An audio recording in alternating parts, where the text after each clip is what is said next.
Salut mes petits canapés en poil de mammouth. J'espère que vous allez bien.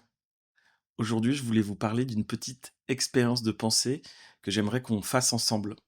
Vous allez voir, c'est très simple, mais ça permet de se sentir hyper bien dans presque toutes les situations. Presque toutes les situations. Alors ça commence comme ça. Imaginez que vous soyez assise sur un banc, on va dire dans un parc. Donc c'est un parc qui serait dans une ville, donc c'est ni un environnement tout à fait urbain, ni un environnement tout à fait de nature. Imaginons que vous n'ayez aucun problème de santé à ce moment-là. Et d'ailleurs, je vous souhaite de n'avoir aucun problème de santé, mais vous allez voir que c'est important pour l'expérience mentale. Donc à ce moment-là, vous n'avez aucun problème de santé. Vous avez mangé il y a pas très longtemps, pas trop copieusement, donc vous n'avez pas trop faim, mais vous n'êtes pas non plus en pleine digestion. Vous n'avez ni particulièrement chaud, ni particulièrement froid. Tout va bien de ce point de vue-là. Vous n'avez pas de douleur spécifique sur le corps. Et puis, vous n'avez pas de pensée qui vous dévore, ni de pensée négative. C'est-à-dire que peut-être que vous avez eu des disputes avant, peut-être qu'il y a eu des choses qui vous ont tracassé, peut-être qu'il y a eu des galères dans la journée, même peut-être pas très longtemps avant. Mais en tout cas, là, vous n'y pensez pas. Vous n'avez pas de pensée dévorante. Mais on traverse tous justement des moments comme ça, et vous en avez certainement eu. Et ça, c'est important aussi pour l'expérience. Et ce qui est important pour l'expérience, c'est de vous souvenir aussi des bons moments. Peut-être que justement la journée a hyper bien commencé, que tout était agréable, que vous avez eu le job dont vous rêviez, ou que c'était le jour de Noël, que vous avez trouvé votre famille et que vous êtes heureux et heureuse avec eux, et que tout est bien pour vous dans le meilleur des mondes. Voilà. Donc ça, c'est le préalable. Donc en gros, vous vous sentez ni bien ni mal, vous êtes juste OK. Tout est OK. C'est ce que j'appelle l'état zéro. Et cet état zéro, il est hyper important, il est fondamental. Pourquoi?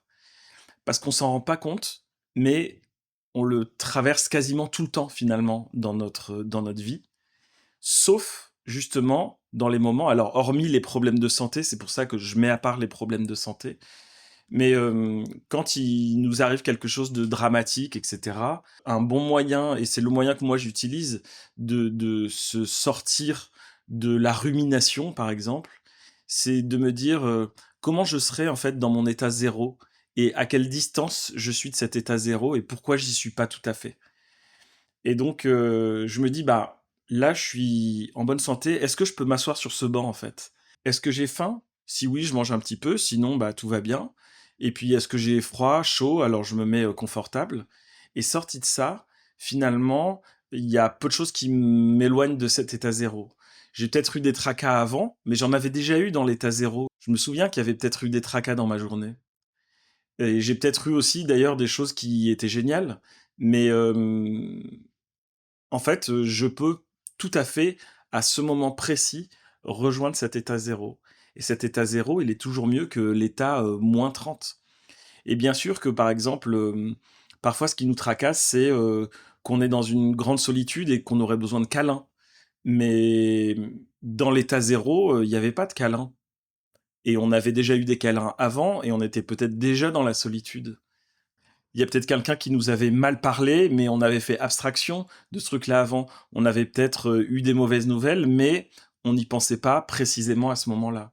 Je sais que des états zéro, ça nous est arrivé à tous et à toutes des milliers, des millions de fois dans notre vie, en fait. C'est même la majorité de ce qu'on traverse certainement quand on ne pense plus à tous nos tracas, etc. Donc cet état zéro, il existe réellement. Et donc, il est possible de le retrouver à tout moment si on n'a pas une énorme gêne. Donc, quand on a une difficulté dans la vie, qu'on s'est disputé avec quelqu'un, qu'on a un problème sentimental, qu'on a peur de partir en voyage, qu'on est déjà parti en voyage mais qu'on se sent pas très bien dans cet endroit, etc., etc., etc.